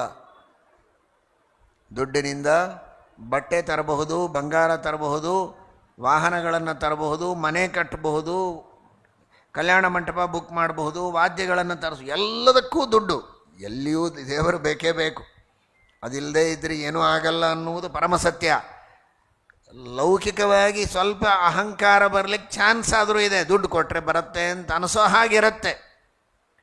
ಇದನ್ನು ದುಡ್ಡು ಕೊಟ್ಟು ತರಲಿಕ್ಕೆ ಆಗೋದೇ ಇಲ್ಲ, ಸಿಗೋದೇ ಇಲ್ಲ. ಎಲ್ಲಿ ತರ್ತೀರಿ? ಯಾವ ಅಂಗಡಿಯಲ್ಲಿ ತರ್ತೀರಿ? ಏನು ಬೇಕು ನಿಮಗೆ? ಮಕ್ಕಳ ಜೊತೆಗೆ ಪ್ರೀತಿ ಬೇಕಾ? ಇಷ್ಟು ರೂಪಾಯಿ ಕೊಡಿ, ಮಕ್ಕಳ ಜೊತೆಗೆ ಪ್ರೀತಿ ನಿಮ್ಮ ಮನೆಗೆ ಕಳಿಸ್ಬಿಡ್ತೀವಿ ಅಂತ ಹೇಳೋದು ಎಲ್ಲಿಯಾದರೂ ಅಂಗಡಿ ಇದೆಯಾ? ನಿಮಗೆ ಕೇಳ್ತಾ ಇದ್ದೀನಿ, ಇದೆಯಾ? ನಿಮಗೆ ಯಾರೂ ನೋಡಿಲ್ವಲ್ಲ? ಅದು ಸಿಗೋದು ಇದು ಒಂದೇ ಅಂಗಡಿಯಲ್ಲಿ. ದೇವರ ಹತ್ರ ಬರಬೇಕು.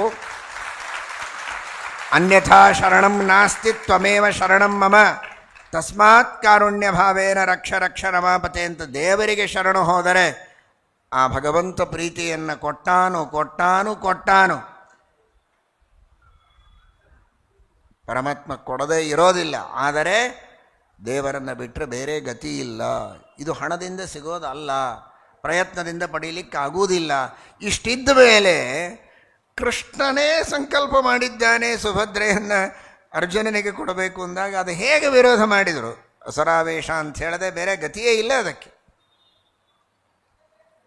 ಹಾಗಾಗಿ ಪ್ರತಿಯೊಬ್ಬರೂ, ಅದಕ್ಕೆ ನಾನು ಹೇಳಿದೆ, ಮುಂದೆ ಮದುವೆಯಾಗವರು ಆದವರು ಇದನ್ನು ಈಗ ಅನುಸಂಧಾನ ಮಾಡಿ ಆ ಪ್ರೀತಿ ವಿಶ್ವಾಸಗಳನ್ನು ಕೊಟ್ಟವನು ದೇವರು ಅಂತ ಇನ್ನು ಮುಂದೆ ಮಾಡಿಕೊಳ್ಳುವರಾಗಿದ್ದರೆ ಪರಮಾತ್ಮ ಕೊಟ್ಟು ಅನುಗ್ರಹ ಮಾಡಬೇಕು ಅಂತ ಬೇಡಿಕೊಳ್ಳಿ. ಕೊಟ್ಟಿದ್ದನ್ನು ಸ್ಮರಿಸಿ ಕೃತಜ್ಞತೆಗಳನ್ನು ಹೇಳಿ ಆ ರೀತಿ ಭಗವಂತನ ಅನುಗ್ರಹ ಈ ಮದುವೆಯ ಹಿನ್ನೆಲೆಯಲ್ಲಿ ಬೇಕು. ಅಂತಹ ದೇವರ ಸಂಕಲ್ಪಕ್ಕೆ ವಿರುದ್ಧವಾಗಿ ಯಾರು ನಡೆಯುವುದಕ್ಕೆ ಸಾಧ್ಯ ಇದೆ? ಈ ಅನುಸಂಧಾನ ಬಂದರೆ ಅವನೇ ಭಗವದ್ಭಕ್ತ. ಅದನ್ನು ಶ್ರೀಮದಾಚಾರ್ಯರು ತಿಳಿಸಿಕೊಡ್ತಾ ಇದ್ದಾರೆ. ಸಾಮಾನ್ಯವಾಗಿ ಮದುವೆ ಅಂದರೆ ಇದು ಸ್ವಲ್ಪ ಅಲ್ಪಪ್ರಾಣ ಮಹಾಪ್ರಾಣ ಅಂತ ಇರುತ್ತೆ. ಮದುವೆ ಇದು ಅಲ್ಪಪ್ರಾಣದ್ದು, ಮಧುವೆ ಇದು ಮಹಾಪ್ರಾಣ. ಇದು ಮದುವೆ, ಇದು ಮಧುವೆ ಅಂತ ಕೆಲವು ತಿಳ್ಕೊಂಡಿದ್ದಾರೆ. ಇದು ವಿನೋದಕ್ಕಾಗಿ ಹೇಳ್ತಾ ಇದ್ದೇನೆ. ಮದುವೆ ಅಂದರೆ ಇದು ಮಧುವೆ ಅಂದರೆ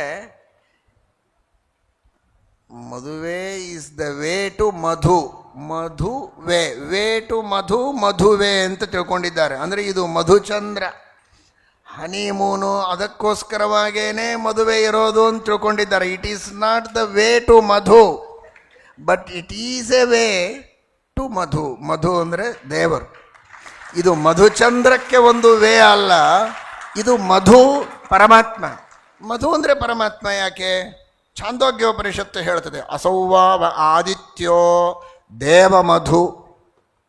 ಉಪನಿಷತ್ತು ಹೇಳ್ತದೆ ಪರಮಾತ್ಮನಿಗೆ ಮಧು ಅಂತ ಕರೀತಾರೆ.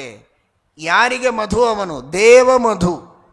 ದೇವತೆಗಳಿಗೂ ಮಧು ಆ ಪರಮಾತ್ಮ ಅಂತ. ದೇವತೆಗಳಿಗೆ ಮಧು ಅಂದ್ರೇನು? ಮದಧಿಹಿ ಮಧ್ವಿತಿ ಪ್ರೋಕ್ತ.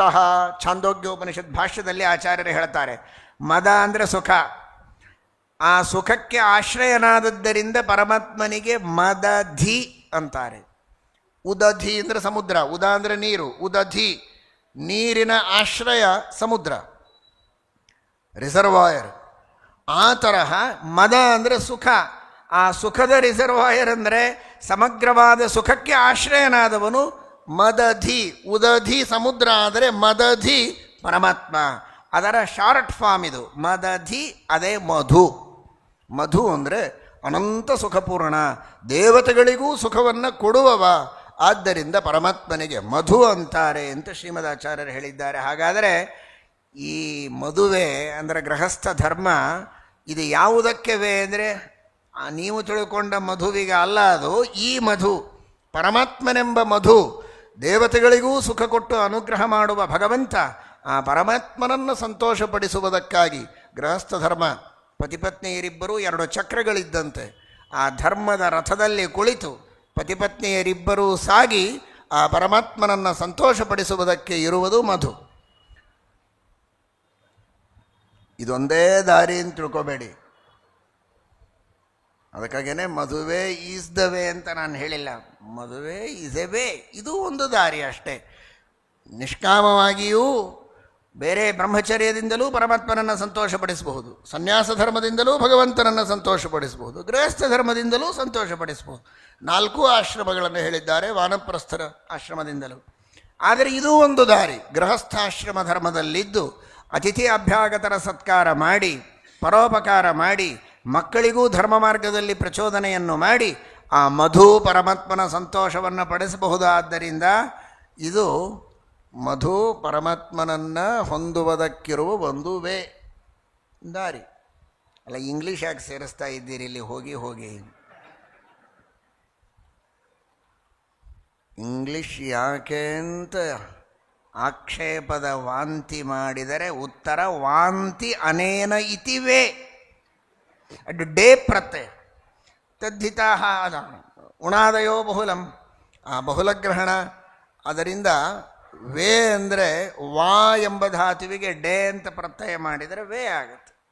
ಇದು ಸಂಸ್ಕೃತದಲ್ಲಿಯೂ ಇಟ್ಕೊಳ್ಬೋದು. ವಾ ಗತಿ ಗಂಧನಯೋಹೋ, ಅದಕ್ಕೆ ಡೇ ಪ್ರತ್ಯಯ ಮಾಡಿದರೆ ವೇ ಅಂತ. ಮಧುವೆ ಅಂದರೆ ಪರಮಾತ್ಮನನ್ನು ಪಡೆಯುವುದಕ್ಕಿರುವ ದಾರಿ ಅಂತ ಇದು ಸಂಸ್ಕೃತದಲ್ಲೇ ಹೇಳ್ತಾ ಇರೋದು.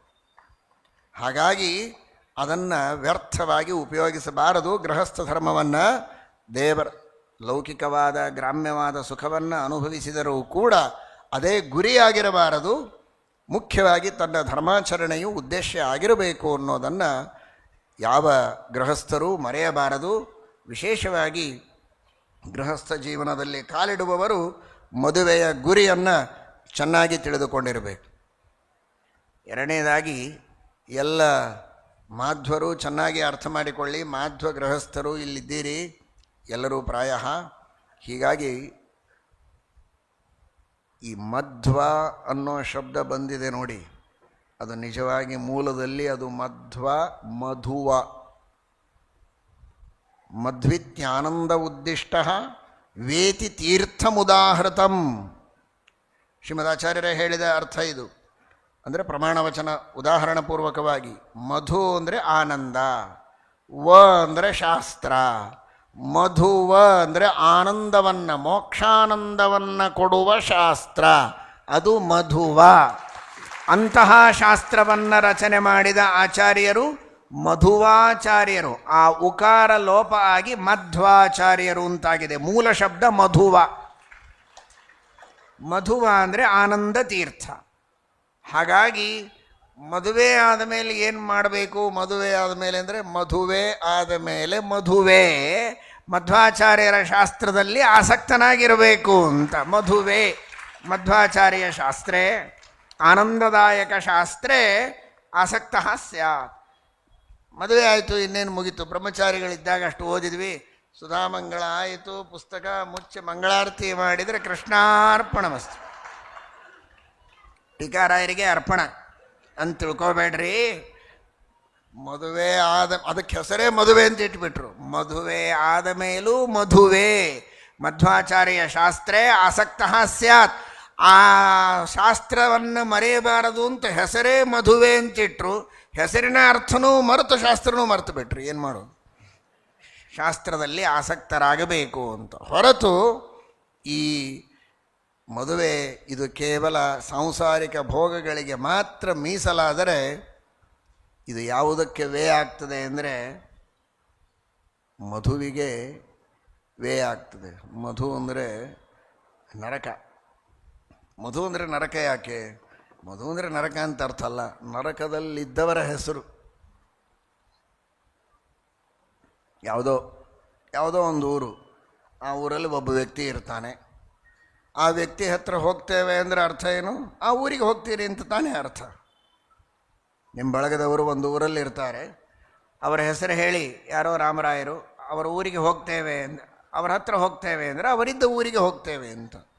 ಮಧು ಅಂದರೆ ಯಾರು ಗೊತ್ತಾ? ದೊಡ್ಡ ದೈತ್ಯ ಅವನು. ಮಧು ಕೈಟಭ ಅಂತ ಇಬ್ಬರು ದೈತ್ಯರು. ಆ ಮಧು ಇರುವಂತಹ ಊರು ಯಾವುದು?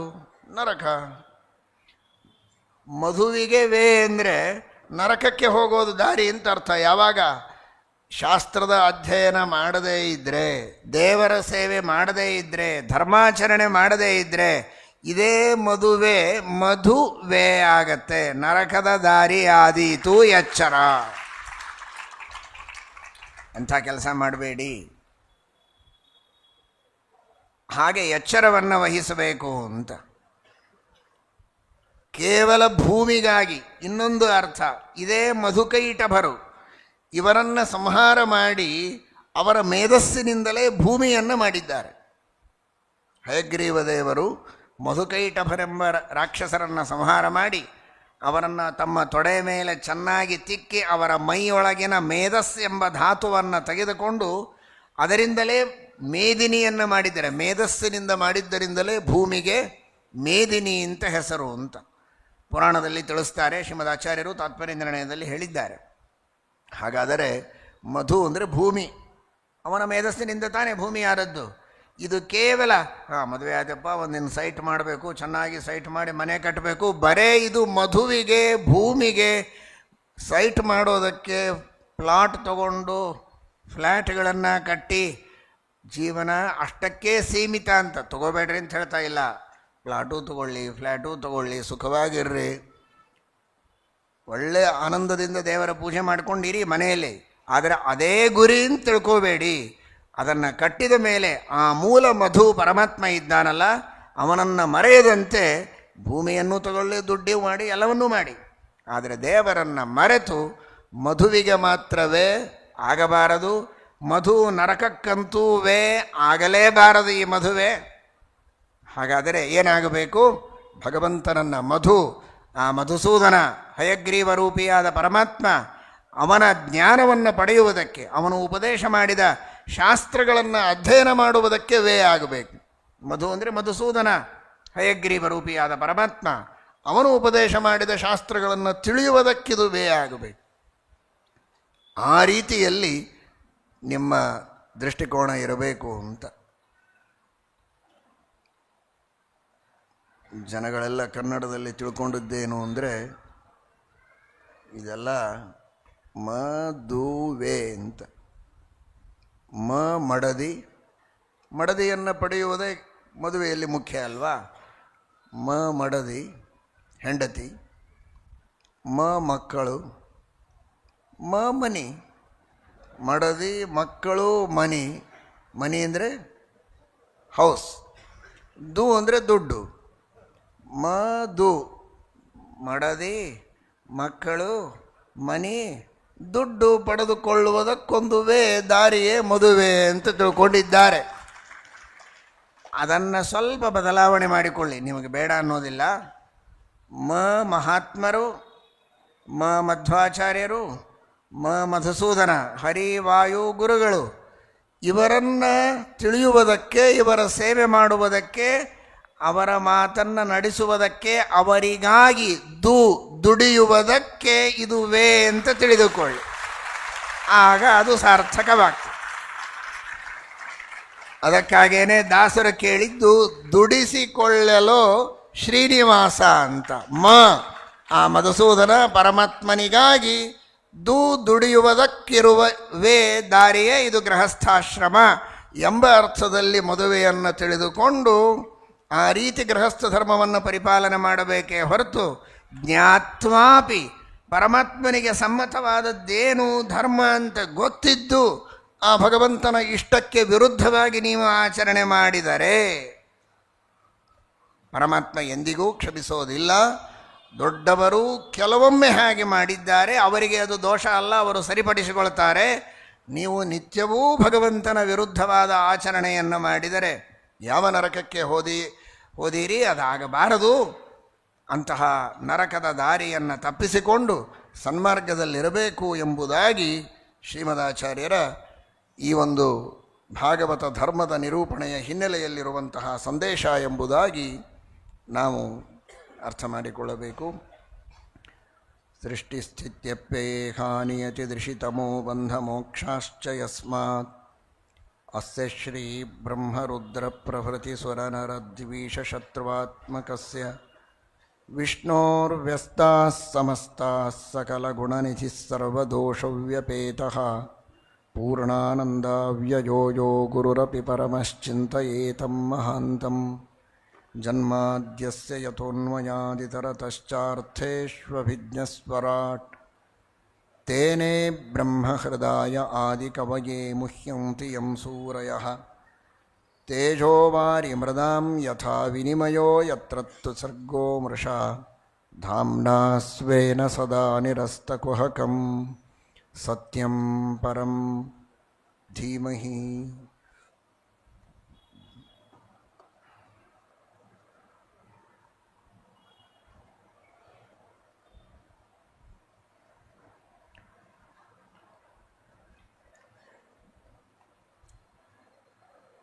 సర్వోత్తముడైన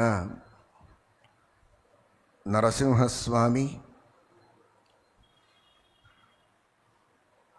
ప్రహ్లాదుని మీద అనుగ్రహం చేయడానికి స్తంభంతో ప్రాదుర్భూతుడయ్యాడు. సత్యం విధాతుం నిజభృత్య భాషితం వ్యాప్తించ భూతేష్వఖిలేషు చాత్మనః అదృశ్యతాత్యద్భుత రూపముద్వహన్ స్తంభే సభాయాం న మృగం న మానుషం. అటువంటి ఒక స్వతంత్రమైనటువంటి ప్రత్యేకమైనటువంటి అవతారాన్నే ఆ ప్రహ్లాదరాజుని కొరకు చేశాడంటే ఆ ప్రహ్లాదరాజుడు చేసిన సాధనమేమిటి, ఎలాంటిది, ఎందుచేత భగవంతుడు ఆయన మీద అంతగా అనుగ్రహం చేసి ప్రత్యేకంగా అవతారం చేసినాడు అంటే ప్రహ్లాదరాజులు ఎలా ఉండేవాళ్ళు అనేదాన్ని మొదటిగా సప్తమ స్కంధంలో చెప్పినారు వేదవ్యాసదేవులు, శుకాచార్యులు. తరువాత నరసింహస్వామి యొక్క అవతారం గురించి చెప్పడానికి పోతారు. దానికి కారణమేమిటి అంటే నరసింహస్వామి అలాంటి అవతారం కావాలి అంటే, మన కొరకు ఆ భగవంతుడు అవతరించాలి అంటే మనం ఎటువంటి స్థితిలో అవస్థలో ఉండవలసింది అనేదాన్ని అర్థం చేసుకోవాలి. ఆయన ఎలాగుండేవాడు? కృష్ణగ్రహ గృహీతాత్మ. కూర్చుంటే శ్రీకృష్ణ పరమాత్ముడు. కృష్ణ పరమాత్మని అవతారం కాలేదు, ఆయన కృతయుగంలో ఉన్నాడు. పాతకల్పంలో శ్రీకృష్ణుడి అవతారం ఉండే కదా, ఆ కృష్ణావతారాన్నే స్మరించేవాడు. మూల రూపానికి కూడా కృష్ణ అని పేరు ఉంది. అటువంటి మూలరూపి అయిన భగవంతుని అనుసంధానం కానీ, పాతకల్పంలో అవతరించిన శ్రీకృష్ణ పరమాత్మని అనుసంధానం కానీ చేస్తూ చేస్తూ అది ఒక అయినట్టు. ఒక మనిషిలో భూతావేశము గ్రహావేశం అయితే బాహ్య ప్రపంచము యొక్క పరిజ్ఞానమే ఉండకుండా ఎల్లప్పుడూ ఆ గ్రహ ప్రవేశంతో ఆ గ్రహము భూతము ఎలా ప్రేరేపిస్తుందో అలాగే వ్యవహరిస్తూ ఉంటాడు కదా. అలాగే ఎల్లప్పుడూ భగవంతుని అనుసంధానమే. ఎక్కడ చూసినా భగవంతున్నే చూసేవాడు. ఆ భగవంతుని లీల, ఆ పరమాత్మని మాహాత్మ్యము, భగవంతుడు చేసే ఉపకారములు, ఆయన వివిధమైనటువంటి సృష్టి స్థితి లయ నియమన జ్ఞానాజ్ఞాన బంధమోక్షములను ఈ ప్రపంచమునందు ఉన్న వ్యక్తులకు ఆ భగవంతుడు వారి వారి యోగ్యతానుసారంగా ఇచ్చేది ఏది ఒక గొప్ప మాహాత్మ్యముందో దాంట్లోనే మనస్సును పెట్టి ఆసక్తుడై ఎల్లప్పుడూ ఉండేవాడు ప్రహ్లాదరాజు. భగవంతుడు మన కొరకు ప్రత్యేకంగా అవతరించాలంటే ఈ అవస్థకు వెళ్ళాలి. ఎల్లప్పుడూ భగవంతుని అనుసంధానం ఉండాలి. తను అనుసంధానం చేసేది మాత్రమే కాక అసుర బాలకులని అందరినీ కూర్చోబెట్టి వారందరికీ ఉపదేశం చేసినాడు. కౌమారాచరేత్ ప్రాజ్ఞ ధర్మాన్ భాగవతానిహ దుర్లభం మానుసం జన్మ తదప్యధ్రువమర్థదమని. చిన్న వయస్సులోనే ధర్మాన్ని ఆచరించాలి అని వారికి ఉపదేశం చేసినాడు. భగవంతుడు ఎక్కడో ఉన్నాడు, చాలా దూరం ఉన్నాడు అని అనుకోకండి. కోతి ప్రయాస అసురబాలక హరేహే ఉపాసనే స్వే హృది ఛిద్రవత్సత. మీ హృదయంలోనే భగవంతుడున్నాడు, దూరంలో లేదు, అంతటా ఉన్నాడు. దూరంలో ఉన్నాడు లేదని కాదు, హృదయంలో కూడా ఉన్నాడు. అంత దగ్గర హృదయంలోనే లోపల ఉన్న భగవంతుణ్ణి అనుసంధానం చేయడానికి, దర్శించడానికి ప్రయాసం ఎందుకు? అతి ప్రయాసము లేదు, కొద్దిగా ప్రయాసం కావాలి. అతి ప్రయాసము లేదు అంటారు. కోతి ప్రయాస అంటే వినోదానికి పరిహాసం కొరకు చెప్తాను. భగవంతుని అనుసంధానం చేయడానికి, ధ్యానం చేయడానికి ప్రయత్నించాలి. లోపల అంతర్యామి అయి భగవంతుడు ఉన్నాడు. ఆ భగవంతుణ్ణి మరుచిపోయి ఎక్కడున్నాడు భగవంతుడు అని వెతకడానికి పోతే ఇంట్లోనే మహానిధి ఉంది. కోట్ల కోట్ల రూపాయల నిధి ఇంట్లోనే ఉంది. దాన్ని వదిలి భిక్ష అడగడానికి బయటికి వెళితే ఎటువంటి మౌఢ్యమో, అటువంటి మౌఢ్యము హృదయంలోనే భగవంతుణ్ణి పెట్టుకొని ఆ భగవంతుడు ఎక్కడున్నాడే తెలియదు అని చెప్తే అది మౌఢ్యము. ఆ భగవంతుణ్ణి తెలుసుకోవడానికి ప్రయత్నం చేయండి. ఆ ప్రయత్నం చేయకుండా వేరే ప్రయత్నములను చేస్తే ఆ ప్రయత్నాలు, ప్రయాసాలు ఎలాంటివి అవుతాయి అంటే కోతి ప్రయాస, కోతులు చేసే ప్రయాసం. కహ అతి ప్రయాస అని సంస్కృతంలో. అయితే అలా చేయకపోతే అది కోతి ప్రయాస అవుతుంది. కోతులు ఎలా వ్యర్థ ప్రయాసం చేస్తాయి, అటువంటి ప్రయాసం అవుతుంది. ఆ వ్యర్థమైనటువంటి కోతి ప్రయాసములను చేయకుండా ఆ భగవంతుని విశేషమైనటువంటి ఉపాసన చేయండి అని ఎవరికి చెప్పారు? ప్రహ్లాదరాజులు అసుర బాలకులకు. అసుర కులంలో ఉత్పన్నులైన వారిలో కూడా కొందరు సాత్వికలు ఉండేవాళ్ళు. అటువంటి వారికి ఉపదేశం చేసినాడు. వారు అసుర కులోత్పన్నులు అని వారిని వదలలేదు. తను కూడా అసుర కులంలోనే ఉత్పన్నుడయ్యాడు. మూలతః ఆయన దేవత ప్రహ్లాదరాజ, శాపంతో అసుర కులంలో ఉత్పన్నుడయ్యాడు. అయితే ఇలాగే ఎవరైతే స్వభావతః సజ్జనులై అసుర కులంలో ఉత్పన్నులయ్యారో అటువంటి వారికి ఆ కులం చూడకుండా వారి మూలం చూసి, వారి హృదయాన్ని చూసి వారికి ఉపదేశించినాడు. ఇలాగే వారు మంచివాళ్ళు కాదు, వారు చెడ్డవాళ్ళు, అయోగ్యులు, దుర్మార్గులు అని వదలకండి.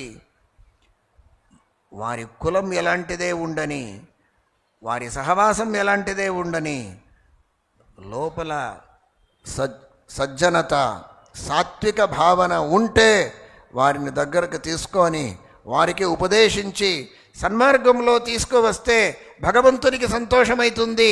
అటువంటి సాధనం చేసేవాళ్ళు ఎవరో వారి కొరకు భగవంతుడు ప్రత్యేకంగా అవతరిస్తాడు.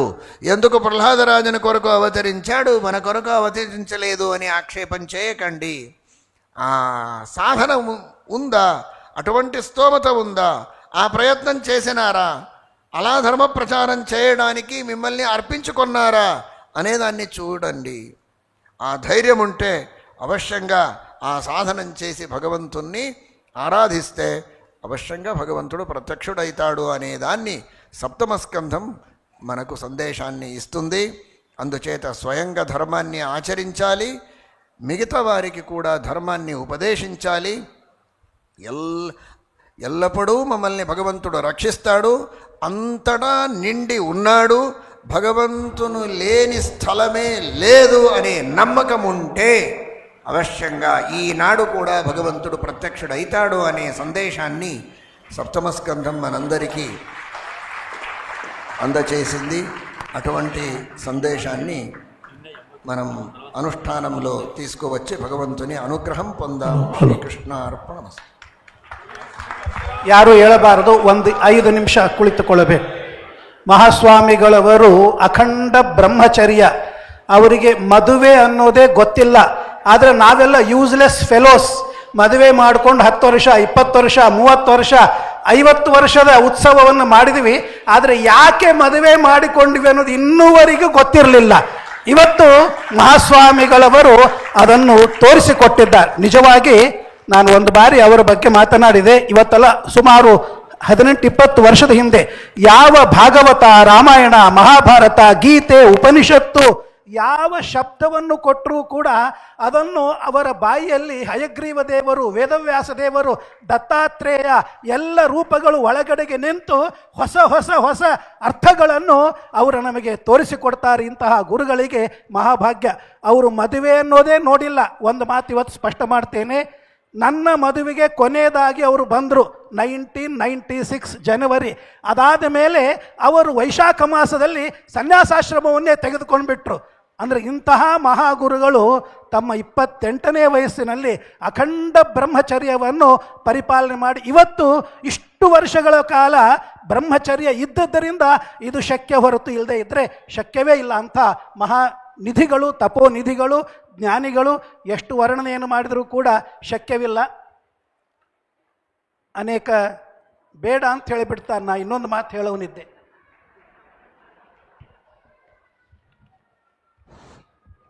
ಇವತ್ತು ಮಹಾನುಭಾವರಾದ ಜಗನ್ನಾಥದಾಸರ ಆರಾಧನೆ.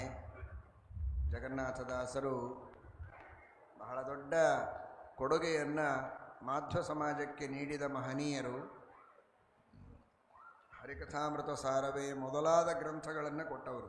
ಮೇರು ಕೃತಿ ಹರಿಕಥಾಮೃತ ಸಾರವಾದರೂ ಅದೊಂದೇ ಅಲ್ಲ ಅವರು ಕೊಟ್ಟದ್ದು, ಇನ್ನನೇಕ ಕೃತಿಗಳನ್ನು ಮಾಧ್ವ ಸಮಾಜಕ್ಕೆ, ಆಸ್ತಿಕ ಸಮಾಜಕ್ಕೆ ಅಂತ ಹೇಳಬಹುದು. ಕೇವಲ ಮಾಧ್ವ ಸಮಾಜಕ್ಕಲ್ಲ, ದೇವರಲ್ಲಿ ಭಕ್ತಿ ಇರುವ ಆಸ್ತಿಕ ಸಮಾಜಕ್ಕೇನೆ ಒಂದು ದೊಡ್ಡ ಕೊಡುಗೆಯನ್ನು ಕೊಟ್ಟ ಮಹಾನುಭಾವರು ಜಗನ್ನಾಥದಾಸರು. ಅಂತಹ ಜಗನ್ನಾಥದಾಸರ ಒಂದು ವಿಶೇಷವಾದ ಪ್ರೀತಿಗಾಗಿ, ಅವರ ಅಂತರ್ಯಾಮಿಯ ಪ್ರೀತಿಗಾಗಿ ಇವತ್ತು ಎಲ್ಲ ಮಹಿಳೆಯರು ವಿಶೇಷವಾಗಿ ಹರಿಕಥಾಮೃತ ಸಾರದ ಪಾರಾಯಣವನ್ನು ಎಷ್ಟೋ ಸಹಸ್ರ ಸಂಖ್ಯೆಯಲ್ಲಿ ಎಲ್ಲ ಮಹಿಳೆಯರು ಕೂಡ ಮಾಡಿದ್ದು ನಿಜವಾಗಿಯೂ ಬಹಳ ಸಂತೋಷದ ಸಂಗತಿ. ಒಂದು ಸಂದೇಶವನ್ನು ಒಂದೇ ನಿಮಿಷದಲ್ಲಿ ತಿಳಿಯುವ ಪ್ರಯತ್ನ ಮಾಡೋಣ. ಏನು ಕೇಳಿದರೇನು ನೋಡಿದರೇನು, ಏನು ಕೇಳಿದರೇನು ನೋಡಿದರೆ, ಏನು ಓದಿದರೇನು ಪೇಳಿದರೇನು, ಮಾಡಿದರೇನು ದಿನದಿ ಶ್ರೀನಿವಾಸನ ಜನ್ಮ ಕರ್ಮ ಸದಾನುರಾಗದಿ ನೆನೆದು ತತ್ತತ್ ಸ್ಥಾನದಲ್ಲಿ ತದ್ರೂಪ ತನ್ನಾಮಕನ ಸ್ಮರಿಸದವ. ಬೇಕಾದಷ್ಟು ಶಾಸ್ತ್ರಗಳನ್ನು ಓದಿರ್ತಾನೆ, ಬೇಕಾದಷ್ಟು ತೀರ್ಥಕ್ಷೇತ್ರಗಳಿಗೆ ಸಂಚಾರ ಮಾಡಿ ಬರ್ತಾನೆ, ಬೇಕಾದಷ್ಟು ಯಜ್ಞಯಾಗಾದಿಗಳನ್ನು ಮಾಡುತ್ತಾನೆ, ಪರೋಪಕಾರ ಮಾಡುತ್ತಾನೆ. ಏನು ಪ್ರಯೋಜನ ಅಂತಾನೆ ಜಗನ್ನಾಥದಾಸರು. ಏನು ಮಾಡಿದರೇನು, ಏನು ನೋಡಿದರೇನು, ಏನು ಕೇಳಿದರೇನು, ಏನು ಎಲ್ಲಿ ಹೋದರೇನು, ಯಾಕೆ ಇದೆಲ್ಲ ವ್ಯರ್ಥವಾ ಅಂದರೆ, ವ್ಯರ್ಥ ಅಂದರೆ ಯಾವಾಗ ಸಾರ್ಥಕವಾಗತ್ತೆ ಅಂದರೆ ಆ ಎಲ್ಲ ಸ್ಥಾನದಲ್ಲಿ ಪರಮಾತ್ಮನಿದ್ದಾನೆ ಅಂತ ತಿಳಿದರೆ, ಎಲ್ಲಿಯೇ ಒಂದು ಕಡೆಗೆ ಮುಳುಗು ಹಾಕಿದರೆ ಗಂಗೆಯಲ್ಲಿ ನೀರು ಅಂತ ತಿಳಿದು ಮುಳುಗಿದರೆ ವ್ಯರ್ಥ. ಒಂದೊಂದು ಕಣಗಳಲ್ಲಿಯೂ ಭಗವಂತನಿದ್ದಾನೆ ಅಂತ ತಿಳಿದು ಅದೇ ನೀರಿನಲ್ಲಿ ಮುಳುಗಿದರೆ ಅದು ನಿಜವಾದ ಗಂಗಾ ಸ್ನಾನ, ಅದು ನಿಜವಾದ ಕಾಶಿ ಯಾತ್ರೆ, ಅದು ಬದರಿ ಯಾತ್ರೆ. ಉಪದೇಶ ಪಡೆಯುವಾಗ ಗುರುಗಳಲ್ಲಿ ದೇವರಿದ್ದು ಉಪದೇಶ ಮಾಡ್ತಾನೆ ಅಂತ ತಿಳಿದರೆ ಅದು ನಿಜವಾದ ಜ್ಞಾನ ಸಾಧನ. ಪ್ರವಚನ ಪುಣ್ಯ ಕಾರ್ಯ, ಶ್ರವಣವೂ ಪುಣ್ಯ ಕಾರ್ಯ. ಆದರೆ ನಾವೇ ಹೇಳ್ತೇವೆ ಅಂತ ನಾವು ತಿಳಿದರೆ, ನಾವೇ ಕೇಳ್ತೇವೆ ಅಂತ ನೀವು ತಿಳಿದರೆ, ಇವರೇ ಹೇಳ್ತಾರೆ ಅಂತ ನೀವು ತಿಳಿದರೆ ಅದೆಲ್ಲವೂ ತಪ್ಪೇ. ಅಂತರ್ಯಾಮಿಯಾದ ಭಗವಂತನೇ ಹೇಳಿಸ್ತಾನೆ, ಅಂತರ್ಯಾಮಿಯಾದ ಪರಮಾತ್ಮನೇ ಕೇಳಿಸ್ತಾನೆ, ಅವನೇ ಜ್ಞಾನ ಕೊಡೋದು ಅಂತ ತತ್ತತ್ ಸ್ಥಾನದಲ್ಲಿ ಇದ್ದು ಪರಮಾತ್ಮನೇ ಎಲ್ಲ ಕಾರ್ಯವನ್ನು ಮಾಡುತ್ತಾನೆ ಎಂಬ ಚಿಂತನೆ ಇದ್ದರೆ ಮಾತ್ರ ನಮ್ಮ ಎಲ್ಲ ಸತ್ಕರ್ಮಗಳು ಸಾರ್ಥಕ. ಇಲ್ಲದಿದ್ದರೆ ಎಲ್ಲವೂ ವ್ಯರ್ಥ ಅನ್ನುವಂತಹ ಶಾಸ್ತ್ರದ ಮರ್ಮವನ್ನು ಅಷ್ಟು ಸುಂದರವಾಗಿ ಜಗನ್ನಾಥದಾಸರು ತಿಳಿಸಿಕೊಟ್ಟಿದ್ದಾರೆ. ಅದನ್ನು ಆ ರೀತಿ ತಿಳಿದುಕೊಂಡು ಅನುಷ್ಠಾನದಲ್ಲಿ ತಂದರೆ ಜಗನ್ನಾಥದಾಸರಿಗೆ ಸಂತೋಷವಾಗ್ತದೆ, ಶ್ರೀಮದ್ ಆಚಾರ್ಯರಿಗೆ, ವೇದವ್ಯಾಸದೇವರಿಗೆ ಸಂತೋಷವಾಗತ್ತೆ. ಅಂತಹ ಸಹಸ್ರಾರು ಸಂದೇಶಗಳನ್ನು ಜಗತ್ತಿಗೆ ನೀಡಿದ ಮಹಾನುಭಾವರು ಜಗನ್ನಾಥದಾಸರು ಎಂಬುದಾಗಿ ಅವರ ಸ್ಮರಣೆಯನ್ನು, ಅವರ ಆರಾಧನೆಯ ದಿವಸ ಮಾಡೋಣ. ಶ್ರೀಕೃಷ್ಣ ಅರ್ಪಣ.